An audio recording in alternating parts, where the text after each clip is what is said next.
بسم الاب والابن والروح القدس اله واحد امين. اهلا بحضراتكم في قناه البابا كرولوس وتما بإيرين. مين هي مرسى الصعيديه اللي يخلي العذراء ام النور تظهر لها وماري جرجس يجيها قدام باب اوضتها بحصانه؟ يا ترى ايه اللي حصل معاه يخلي صوره امير الشهداء تنزل زيت غزير وابونا انجيلوس يقول لي ما تمشيش بعد المناوله؟ قبل ما ادخل بحضراتكم على موضوع الفيديو رجاء محبي اكتبوا طلبات الصلاة على المنتدى وتحت الفيديو يستجيب الكل طلباتكم امين.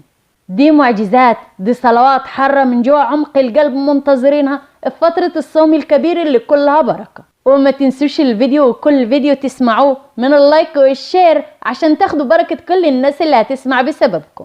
اما الغير مشتركين في القناة اشتركوا وفعلوا الجرس على الكل ليصلكم المزيد من الفيديوهات الروحية والاجتماعية وفيديوهات الاخبار. مرسي تعبر عن الإيمان المسيحي البسيط الحقيقي اللي من جوا عمق القلب. مرسى إنسانة بسيطة وطيبة وغلبانة على الآخر، يمكن ما تعرفش في حياتي إلا أبانا الذي وتحب تخدم ربنا على قد ما تقدر. مرسى من سملوط المنيا واتعلمت لحد ما وصلت التالتة إعدادي وبس، وأبوها كان راجل فاضل الله يسامحه جوزها على سن 13 سنة في قرية اسمها سيلة. القرية دي جنب المناهري. بركاتك يا ابونا عبد المسيح المناهري على جميعنا امين.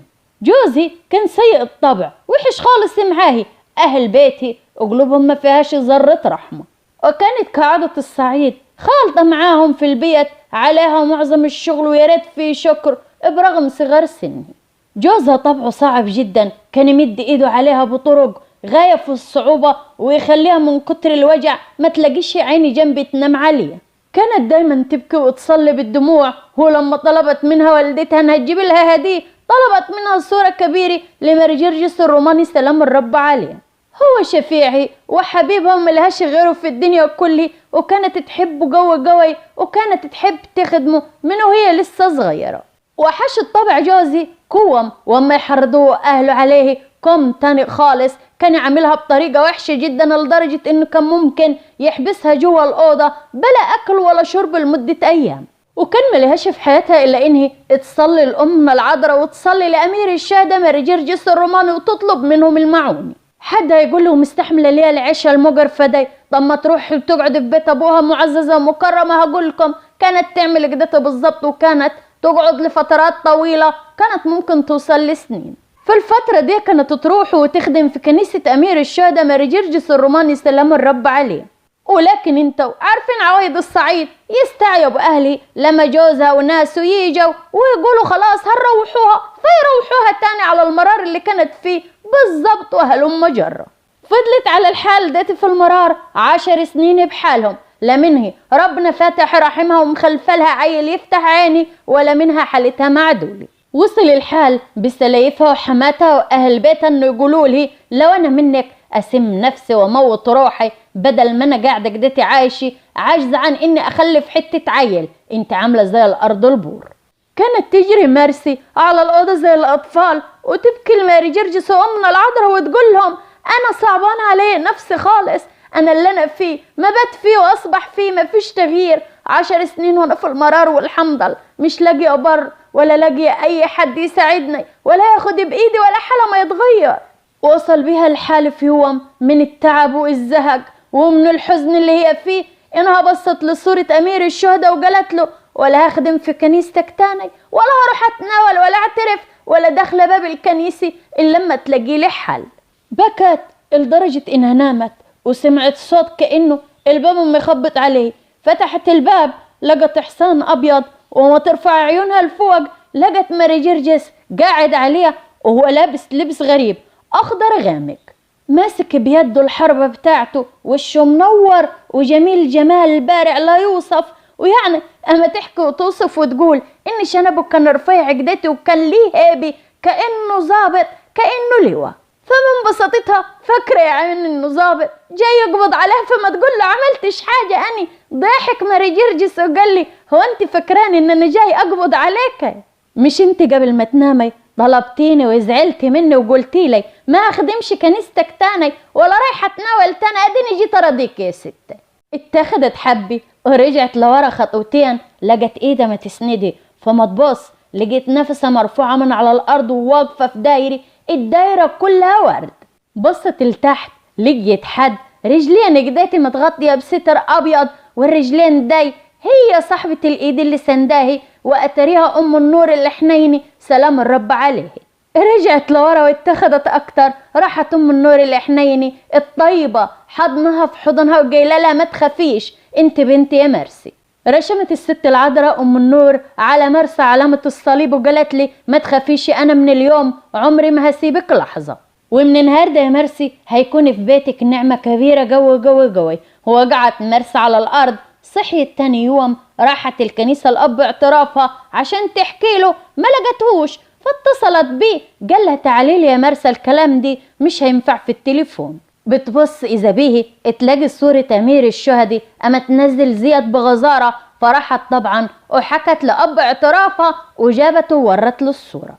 اما شافها ابوني قال لها موضوع زي كديت يا بنتي ما اقدرش انا اللي اتصرف فيه، لازم سيادني يشوفك ويسمعك ويشوف الصورة اللي متنزل زياد وهو اللي يقرر، لان اهل بيتي وحشين جدا ومش بعيد يعملوا لها دوشه وشوشره او ممكن يوقعوها في مشاكل. فقال لي ربما يا بنتي حد يبلغ عنك الامن المركزي، لازم يبقى معاك تقرير من الكنيسه يحميك.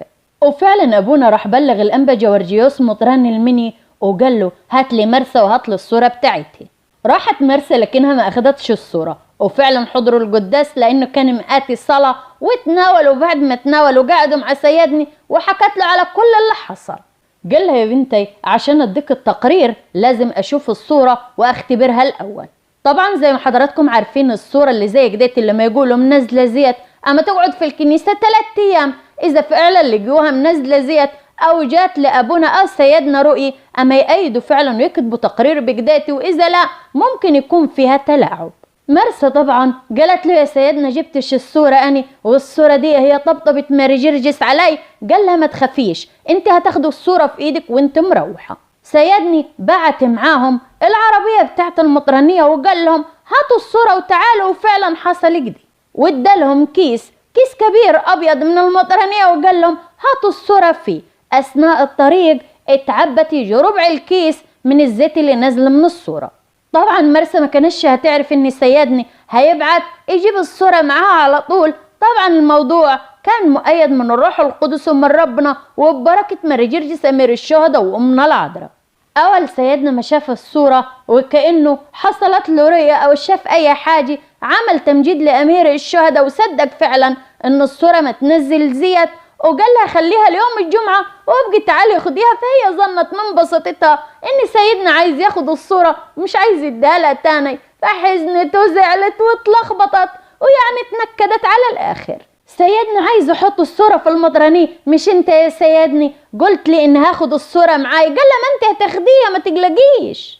روحت وهي تبكي وزعلانة خالص خالص خالص وحزينة عشان ماري جرجس فرجها وبعد عنه. لكن تفاجأت بأبوني اما يتصل بيها ويقول لها يا مرسي صيادنا اتصل بيا وقال لي تعال فورا خد صورة مرسي خدها معاك، لان امير الشهداء ظهر لي بالليل وهو زعلان خالص وقال لي انا اخترت المكان اللي انا عايز اظهر فيه وانا عايز اكون مع مرسي لانها فعلا طلبتني من قلبي.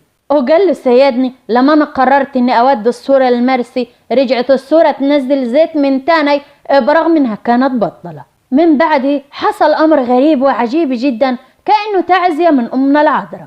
طبعا مقاصد الله لا يعلمها الا الله واحكامه بعيدة جدا جدا عن الفحص، وخصوصا للبشر الضعفاء اللي زينا اللي عقلهم محدود.